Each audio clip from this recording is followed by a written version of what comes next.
Welcome to Blizzard Fire. We hope this video helps fire up your solution. In this video, I will explain how to make coffee more caffeinated. Start by using more coffee per cup and choose darker, finer grinds for stronger extraction. Brew at slightly higher water temperature and increase brew time for fuller caffeine release. Consider using a French press or AeroPress with a longer steep to extract more. Finish by trying beans labeled high caffeine or blending with Robusta for an extra boost that fits your taste.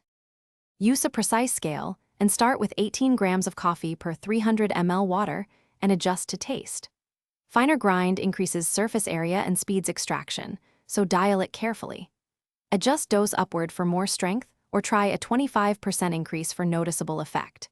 Stir during brew to ensure even saturation and taste at incremental changes until you hit the right balance between bitterness and caffeine punch every time. Quick recommendation if you're juggling cups and thirst.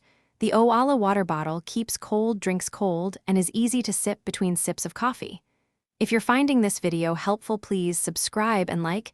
It really helps the channel. Check the description for a link and other deals so you can grab one or compare options. As always, thanks for the support. Now let's get back to the video. Cold brew uses long steeping and often yields smoother flavor, but can be more caffeinated by increasing coffee ratio. Espresso extracts quickly under pressure and packs a strong caffeine punch per ounce, so consider a double shot for more. Pour-over gives control over extraction time and pouring technique. Slow pours and slightly finer grinds increase strength. Experiment with Robusta blends or higher roast levels to tailor caffeine and flavor to your liking. Thanks for watching. If you found this helpful, don't forget to like and subscribe.